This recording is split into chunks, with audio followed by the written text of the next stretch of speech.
FIR ಆಗಿದೆ, notice issue ಆಯ್ತಾ?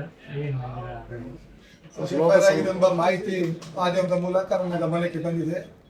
Police ಇಲಾಖೆಯ ಅಧಿಕಾರಿಯೊಬ್ಬರು ಕರೆ ಮಾಡಿ ನಮಗೆ ನೋಟಿಸ್ ನೀಡಲಿಕ್ಕೆ ಬರ್ತೇವೆ, ಅದಕ್ಕೆ ಬಿಸಿ ಇದ್ದೇನೆ. 6 ಗಂಟೆ ಅಂತ ಬಂದಂತೆ 6 ಗಂಟೆಯಿಂದ 7 ಗಂಟೆ ತನಕ ನನ್ನ ಆಫೀಸಲ್ಲಿ ಅವರಿಗೆ ಕಾಯ್ತಿದ್ದೆ. ನನಗೆ ಬರಲಿಲ್ಲ. ಖಂಡಿತವಾಗಿಯೂ ಪೊಲೀಸರು ಅವರ ಕರ್ತವ್ಯವನ್ನು ಮಾಡಿದರೆ ಯಾವುದೇ ನೋಟಿಸ್ ಕೊಟ್ಟರೆ ಅದನ್ನು ತಗೊಳ್ಳಿಕ್ಕೆ, ಯಾಕೆಂದರೆ ನಾವು ಯಾವುದೇ ರೀತಿಯ ಡಕಾಯಿತ ಅಥವಾ ಯಾವುದೇ ರೀತಿಯ ಇನ್ನಿತರ ದೊಂಬಿ ಮಾಡುವಂಥದ್ದಾಗಲಿ ದೇಶ ವಿರೋಧಿ ಚಟುವಟಿಕೆ ಮಾಡಲಿಲ್ಲ. ಅದರಿಂದಾಗಿ ನಮಗೆ ಹೆಮ್ಮೆ ಉಂಟು. ನಮ್ಮ ಕಾರ್ಯಕರ್ತ ನಾವೆಲ್ಲರೂ ಸೇರಿ ಇವತ್ತು ನಮ್ಮ ದೇಶದ ನಮ್ಮೆಲ್ಲರ ಹೆಮ್ಮೆ ನರೇಂದ್ರ ಮೋದಿ ಅವರು ಯಾವ ರೀತಿ ದೇಶವನ್ನು ಮುನ್ನಡೆಸಿದ್ದಾರೆ, ವಿಶ್ವ ಯಾವ ರೀತಿ ನರೇಂದ್ರ ಮೋದಿ ಗೌರವ ಕೊಡುವುದು ಎಂಬುದರ ಬಗ್ಗೆ ನಮಗೆಲ್ಲ ವಿಶ್ವದ ಇತರ ರಾಷ್ಟ್ರಗಳು ಕೂಡ ಅವರಂಥ ಒಬ್ಬ ವ್ಯಕ್ತಿ ನಮ್ಮ ದೇಶ ಪ್ರಧಾನಿಯಾಗಬೇಕಂತ ಅಪೇಕ್ಷೆ ಪಟ್ಟಾಗ ಖಂಡಿತವಾಗಿ ಅಂಥ ವ್ಯಕ್ತಿಯ ಬಗ್ಗೆ ಭಾಳ ಹಗುರವಾಗಿ ಮಾತಾಡುವಂಥದ್ದಂಥ ವ್ಯಕ್ತಿಯ ಬಗ್ಗೆ ಭಾಳ ಒಂದು ಅನ್ಪಾರ್ಲಿಮೆಂಟ್ ಆಗಿ ಕೆಲವೊಂದು ಪ್ರತಿಭಟನೆಯಲ್ಲಿ ಅವರ ವಿಚಾರವನ್ನು ತೆಗೆದಾಗ ನಮಗೆ ಅದನ್ನು ಸಹಿಸಲಿಕ್ಕೆ ಆಗಿತ್ತು. ಅದರ ಜೊತೆಗೆ ಯಾವುದೇ ಒಂದು ವಿಚಾರದಲ್ಲಿ ಪ್ರತಿಭಟನೆ ಮಾಡಬೇಕಿದ್ರೆ ಆ ವಿಚಾರದಲ್ಲಿ ಪ್ರತಿಭಟನೆ ಮಾಡಬೇಕು. ನೀಟ್ ಎಂಬ ವಿಚಾರ ಈಗಾಗಲೇ ಅದು ಮುದ್ದೆ ಅಧ್ಯಯನವಾಗಿದೆ. ಯಾರು ವಿದ್ಯಾರ್ಥಿಗಳು ಅದರ ಪ್ರಕಾರ ಮತ್ತೊಮ್ಮೆ ಎಕ್ಸಾಮ್ನ ಮೂಲಕ ಪರೀಕ್ಷೆ ಬರೆದಿದ್ದಾರೆ, ಉತ್ತೀರ್ಣರಾಗಿದ್ದಾರೆ. ಅವರವರ ಬೇರೆ ಬೇರೆ ಕಾಲೇಜ್ ಇಂಜಿನಿಯರಿಂಗ್ ಇರ್ಬೋದು, ಮೆಡಿಕಲ್, ಪ್ಯಾರಾಮೆಡಿಕಲ್ಗೆ ಸೇರ್ಪಡೆ ಬಗ್ಗೆ ಅದರದೊಂದು ವಿಚಾರದಲ್ಲಿ ತೊಡಗಿದ್ದಾರೆ. ಆದರೆ 95% ಜನರು ಯಾರು ಈ ಪ್ರತಿಭಟನೆಯಲ್ಲಿ ಡೆಲ್ಲಿಯಲ್ಲಿ ಭಾಗವಹಿಸಿದ್ದಾರೆ, ಬಹುಶಃ ಅವರ ಹಿನ್ನೆಲೆ ಏನೆಂಬುದನ್ನು ಇವತ್ತು 280 ಜನ ಡ್ರಗ್ ಅಡಿಕ್ಟ್ ಬೇರೆ ಬೇರೆ ಗುಂಡಾ ಕಾಯ್ದೆಯಲ್ಲಿರುವ ಎಂಬುದನ್ನು ಇವತ್ತು ಡೆಲ್ಲಿ ಪೊಲೀಸರು ತಮ್ಮ ವರದಿಯಲ್ಲಿ ದೃಢ ಮಾಡಿದ್ದಾರೆ. ಅದರಿಂದಾಗಿ ಕಾಂಗ್ರೆಸ್ನವರು ಪ್ರಥಮವಾಗಿ ಆ 280 ಜನರ ಒಂದು ಮಾಹಿತಿಯನ್ನು ಪಡ್ಕೊಂಡು ನಿಜವಾಗಿ ನಾವು ದೇಶದ್ರೋಹ ಯಾವುದಲ್ಲ ಎಂಬುದರ ಬಗ್ಗೆ ಅವ್ರ ಧ್ವನಿಯನ್ನು ಎತ್ತಬೇಕು. ರಾಹುಲ್ ಗಾಂಧಿ ಅವರ ಬಗ್ಗೆ ನಾವು ಈಗಾಗಲೇ ಉಲ್ಲೇಖವನ್ನು ಮಾಡಿದ ಪ್ರಕಾರ ವಿಪಕ್ಷ ನಾಯಕ ಯಾವ ರೀತಿ ಇರಬೇಕಂತ ಹೇಳಿದ್ರೆ ಒಂದು ಜನರ ಪರವಾಗಿ ಏನಾದರೂ ವ್ಯತ್ಯಾಸ ಆದಾಗ ಅದನ್ನು ಧ್ವನಿ ಎತ್ತುವಂತ ಕೆಲಸ ಮಾಡಬೇಕು. ಇವರು ಯುರೋಪ್ ಇರ್ಬೋದು, ಬೇರೆ ಬೇರೆ ವಿದೇಶ ಪ್ರವಾಸದಲ್ಲಿ ಇದ್ದುಕೊಂಡು ತನ್ನ ಮನಸ್ಸಿಗೆ ಬಂದಾಗೆ ಯಾವುದೇ ಒಂದು ದೇಶದ ಪ್ರತಿಭಟನೆಯಲ್ಲಿ ಭಾಗವಹಿಸಿ ಯಾವುದೇ ಅದರ ವಿಚಾರಗಳನ್ನು ತಿಳಿಯದೆ ನೇರವಾಗಿ ಆ ಪ್ರತಿಭಟನೆ ಧುಮುಕಿ ನಾನು ನಿಮ್ಮ ಜೊತೆಗೆ ಇದನ್ನು ಬೆಂಬಲ ಕೊಡುವಂಥದ್ದು ಒಂದು ಬಹಳ ಒಂದು ಹೀನಾಯ ಪರಿಸ್ಥಿತಿ ಅಂತ ಕಾಂಗ್ರೆಸ್ ನಾನು ಎಣಿಸ್ತೇನೆ. ಅದರಿಂದಾಗಿ ರಾಹುಲ್ ಗಾಂಧಿ ಇವತ್ತಿಗೂ ಕೂಡ ನಾನು ಹೇಳಿದ್ದೇನೆ, ರಾಹುಲ್ ಗಾಂಧಿ ನಶೆಯಲ್ಲಿದ್ದಾರೆ ಅಂತ. ಖಂಡಿತವಾಗಿ ರಾಹುಲ್ ಗಾಂಧಿ ಅವರು ಈ ರಾಜಕೀಯ ನಶೆಯಲ್ಲಿದ್ದಾರೆ, ಬಿಟ್ಟರೆ ಹಿಂದುತ್ವ ಅಭಿವೃದ್ಧಿ ದೇಶದ ನಶೆಯಲ್ಲಿ ಅವರಿಲ್ಲ. ಅದರಿಂದಾಗಿ ರಾಹುಲ್ ಗಾಂಧಿ ಅವರು ಮತ್ತೊಮ್ಮೆ ಅವರನ್ನು ಸುಧಾರಿಸಿಕೊಳ್ಳುವಂತ ಒಂದು ಕೆಲಸ ಮಾಡಬೇಕು.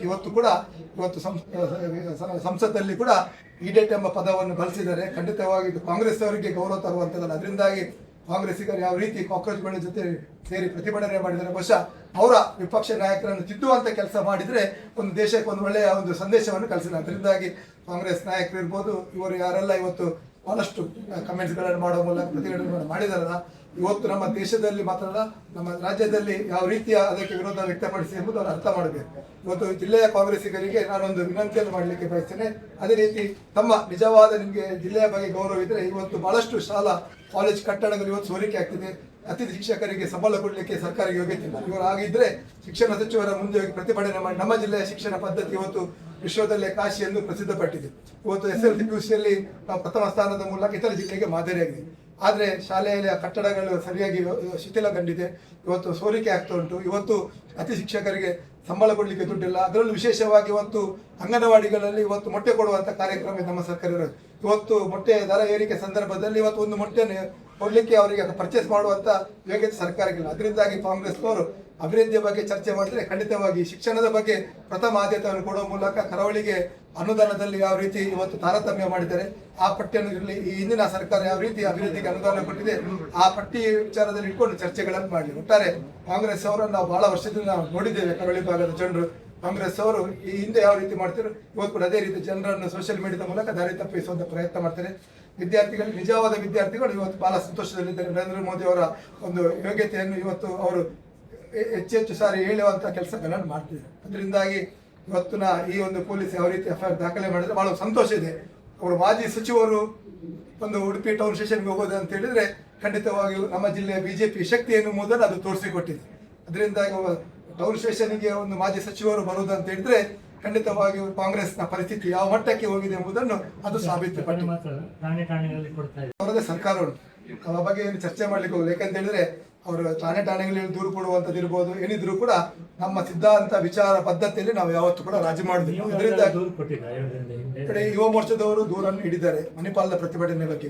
ನರೇಂದ್ರ ಮೋದಿ ಬಗ್ಗೆ ಯಾವ ರೀತಿ ಅವರು ಆ ಪದಗಳನ್ನು ಬಳಸಿದ್ದಾರೆ, ಆ ರಾಷ್ಟ್ರಧ್ವಜವನ್ನು ಯಾವ ರೀತಿ ಅದನ್ನು ಸೊಂಟಾಗಿ ಕಟ್ಕೊಂಡು ಕೈಯಲ್ಲಿ ಕಟ್ಕೊಂಡು ಅದನ್ನು ಉಲ್ಟಾ ಪಲ್ಟಾ ಮಾಡಿದ್ದಾರೆ. ಆದರೆ ಇವತ್ತು ಪೊಲೀಸರು ಅದರ ಬಗ್ಗೆ ಕೇಸನ್ನು ದಾಖಲಿಕ್ಕೆ ಮುಂದೆ ಹಿಂದೆ ನೋಡ್ತಿದ್ದಾರೆ. ಯಾಕಂದ್ರೆ ಇವತ್ತು ಕಾಂಗ್ರೆಸ್ ಸರ್ಕಾರದ ಹೆದರಿಕೆಯಿಂದ. ಅದರಿಂದಾಗಿ ಪೊಲೀಸರಿಗೆ ನಾನೊಂದು ವಿನಂತಿಯನ್ನು ಮಾಡ್ತೇನೆ.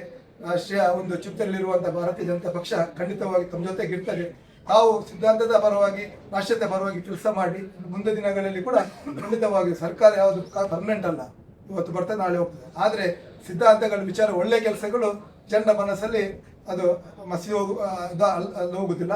ಅದರಿಂದಾಗಿ ಕಾಂಗ್ರೆಸ್ಸಿಗರಿಗೆ ನೀವು ಎದುರಿ ಕೆಲಸ ಕಾರ್ಯವನ್ನು ಮಾಡಬೇಡಿ. ಇವತ್ತು ಪೊಲೀಸರು ಕರೆ ಮಾಡಿದಾಗ ಕೂಡ ನಾವು ಹೇಳಿದೆ, ಜನ ಇರ್ಬೋದು ಅಥವಾ ಇಲ್ಲದಿರ್ಬೋದು, ನೀವು ಬನ್ನಿ, ನಿಮ್ಮ ವಿರುದ್ಧ ನಮ್ಮದು ಹೋರಾಟ ಅಲ್ಲ. ಯಾಕಂತ ಹೇಳಿದ್ರೆ ಪೊಲೀಸರಿಗೆ ಬಹಳ ಬೇಜಾರಾಗಿದೆ. ಯಾಕಂತ ಹೇಳಿದ್ರೆ ಒಂದು ವಿದ್ಯಾರ್ಥಿ, ಮಣಿಪಾಲದ ವಿದ್ಯಾರ್ಥಿ ಪೊಲೀಸರಿಗೆ ಲಾಠಿ ತೆಗಿಯಪ್ಪ ಹಿಂದಿಯಲ್ಲಿ ಇದರೇ ಲಾಠಿ ಮಾರೋ ಯಾರು ಅಂತ ಹೇಳಿ ಪೊಲೀಸರಿಗೆ ಬೆದರಿಕೆ ಆಗ್ತಿದ್ದಾರೆ. ಆದರೆ ಪೊಲೀಸರು ಇವತ್ತು ಮೌನವಾಗಿದೆ. ಯಾಕಂತ ಹೇಳಿದ್ರೆ ನಮ್ಮ ರಾಜ್ಯದಲ್ಲಿ ಇರುವಂಥದ್ದು ಕಾಂಗ್ರೆಸ್ ಸರ್ಕಾರ.